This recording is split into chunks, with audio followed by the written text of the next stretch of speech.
कोकणात बिझनेस करणं किती चॅलेंजिंग आहे, खास करून हॉस्पिटॅलिटी. कारण ते सर्व्हिस बिझनेस आहे. तर त्याच्यामध्ये कस्टमरचे रिव्ह्यूज वगैरे मॅटर करतात. हां. तर काय चॅलेंजेस आहेत त्यामध्ये? बघा आता जनरली आता मी जेव्हा बघतो, की रत्नागिरी आणि सिंधुदुर्ग जिल्ह्याबद्दल मी बोलेन, तळ कोकणाबद्दल. कारण कोकणाबद्दल आपण जेव्हा म्हणतो तेव्हा. सो याच्यामध्ये जर आपण ओव्हरऑल बघितलं ओके. सो काही-काही पॉकेट्स क्रिएट राहिली आहेत. ओके. त्या पॉकेट्समध्ये जाऊन जर तुम्ही टुरिझमचा बिझनेस करताय, so then it's worth it. Okay. आता लाइक माझं गाव आहे सिंधुदुर्ग जिल्ह्यातील देवगड आणि देवगडमध्ये मिडबाव. ओके. तर मिडबावमध्ये आज असं काही इन्फ्रास्ट्रक्चर नाही आहे. काही पॉइंट्स नाही आहेत. ओके. आज जर लोकं राहायला आली, तर त्यांना जेवणाची चांगली रेस्टॉरंट्स अवेलेबल नाही आहेत. ओके. सो आपल्याला हे जे लोकल इन्फ्रास्ट्रक्चर आहे, याचा पण प्रचंड विचार करावा लागतो. त्याच्यामुळे होतं काय, आता पण जर कोकणामध्ये माणसं येतात, ओके, स्पेशली सिंधुदुर्ग जिल्ह्यामध्ये, तर ती राहतात कुठे? मालवण, तारकर्ली, देवबाग. तिथे ते स्टे करतात. तिथून ते 2 दिवस ते मालवण, तारकर्ली, देवबागमधली जी प्रसिद्ध ठिकाणं आहेत, सिंधुदुर्ग किल्ला म्हणा, आता ते प्रसिद्ध आहे ते वॉटर स्पोर्ट्ससाठी. मालवण, तारकर्ली, देवबाग हा प्रदेश. तर ते 1 दिवस त्यांचा वॉटर स्पोर्ट्समध्येच जातो. नंतर मग आपले सुवर्ण गणेश मंदिर म्हणा, ओके, किंवा अजून जे पॉइंट्स आहेत ते तिथे कव्हर केल्यानंतर 1 दिवस ते देवगड फिरायला येतात. मग त्याच्यामध्ये ते श्रीदेव कुणकेश्वरला भेट देणार, विजयदुर्ग किल्ल्याला जातात काही-काही. ओके. सो असे जी मंदिरं आहेत, ओके, त्यांना भेट देणार. 1 दिवस ते वेंगुर्ला साईडला जातील. पण त्याचा जो बेस आहे, हा मालवणात राहतो. म्हणजे ते येतात आणि 4 दिवस मालवणमध्येच राहतात. याचं रिझन काय आहे, की मालवणमध्ये त्यांना सगळ्या फॅसिलिटीज मिळून जातात. म्हणजे त्यांच्या राहण्यासाठी त्यांना वेगवेगळे ऑप्शन्स आहेत. प्लस त्यांना जेवणासाठी पण वेगवेगळे ऑप्शन्स आहेत. आज बरीचशी प्रसिद्ध जी रेस्टॉरंट्स आहेत, ओके, सो आपला आशा लंच होम म्हणा किंवा चैतन्य म्हणा किंवा बांबू म्हणा, ही सगळी मालवणमध्ये आहेत. त्यांची एक प्रसिद्धी झालेली आहे. सो लोकांना मग ते कम्फर्टेबल वाटतं आणि तिथून सगळीकडे अपडाऊन करणं. तर हे जे छोटे-छोटे पॉइंट्स आहेत ना, हे आपण समजून घेतले पाहिजेत, की बाबा लोकं राहण्यासाठी कुठे प्रिफर करतात. जिथे ते राहणार तिथेच ते खाणार. ओके. आज जर मी माझ्या गावामध्ये मी पण होमस्टे सुरू केला.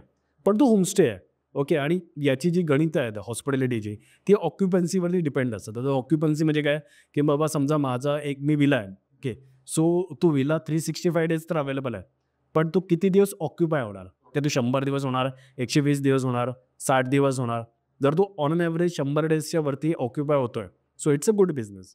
ओके. मग त्याच्यामध्ये बाकीची गणितं पण आपल्याला बघावी लागतात, की बाबा तुम्हाला फुल टाईम त्याच्यामध्ये एक तुम्हाला माणूस ठेवायचा आहे, जो केअरटेकर असतो. ओके. जर तुम्ही जेवणाची सोय करताय, तर मग तुम्हाला कुणालाच तामझाम ठेवावं लागेल. बरं. ओके. सो या सगळ्याचा प्रॉपर तुम्हाला कॅल्क्युलेशन्स करावं लागेल आणि तुम्हाला हॉस्पिटॅलिटी क्षेत्रामध्ये यायचं आहे, तर तुम्हाला या सगळ्याचा अभ्यास करावा लागेल, की बाबा तुम्हाला जे तिकडचे लोकल एंटरप्रेन्युअर आहेत, जे स्वतः रिसॉर्ट चालवतात, त्यांच्याशी तुम्हाला बोलावं लागेल. आता मला याचा फायदा झाला कारण मी कंटेंट क्रिएटर होतो.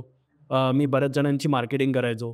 सो त्या दरम्यान मी बऱ्याच जे आपले रिसॉर्टवाले आहेत, होमस्टेवाले आहेत, वॉटर स्पोर्ट्सवाले आहेत, तर त्यांच्याशी गप्पा मारायचो. मी जाणून घ्यायचो कारण मला स्वतःला बिझनेसमध्ये इंटरेस्ट होता. मला कळत होतं की बाबा त्यांचे प्रॉब्लेम्स काय आहेत. ओके. त्यांना काय-काय चॅलेंजेस फेस होतात, की बाबा 4 महिने जेव्हा पावसाळ्यामध्ये तळकोकणातलं पर्यटन प्रॉपर बंद होतं. ओके. मग त्यावेळी त्यांचे एम्प्लॉईज निघून जातात. तर तेच 4 महिने तर काय खिशातून पगार देऊ शकत नाहीत. मग त्यानंतर मग 4 महिन्यानंतर मग जेव्हा सप्टेंबर, ऑक्टोबरला एम्प्लॉईजची गरज असते, ओके, त्यावेळी ते मिळत नाहीत त्यांना. सो लेबरचे बरेच मोठे इश्यूज आहेत. लोकल वरती डिपेंड राहून हॉस्पिटॅलिटी बिझनेस करणं थोडं चॅलेंजिंग आहे. तर कारण हा 24/7 बिझनेस आहे. लोकं रात्री पण डिमांड करतात 11:30-12 वाजता. त्यांच्या वेगवेगळ्या डिमांड असतात. मग त्या फुलफिल करणं लोकल व्यक्तीला डिफिकल्ट होतं कारण त्याला घरी जायचं असतं. ओके. त्याचं पण कुटुंब आहे. ओके. आपले जे वेगवेगळे सण आहेत त्याच्यामध्ये त्याला पार्टिसिपेट करायचं असतं. मग ते चॅलेंजिंग होतं. सो हा खूप दुरून खूप छान वाटतं कोकण आणि पर्यटन. ओके. पण ॲज अ बिझनेस म्हणून इट्स व्हेरी चॅलेंजिंग. ओके. आणि तुम्हाला ह्याच्यात वेगवेगळे कॅल्क्युलेशन्स करून सगळा प्रॉपर अभ्यास करूनच या फील्डमध्ये आलात तर उत्तम आहे, असं मी तर सांगेन.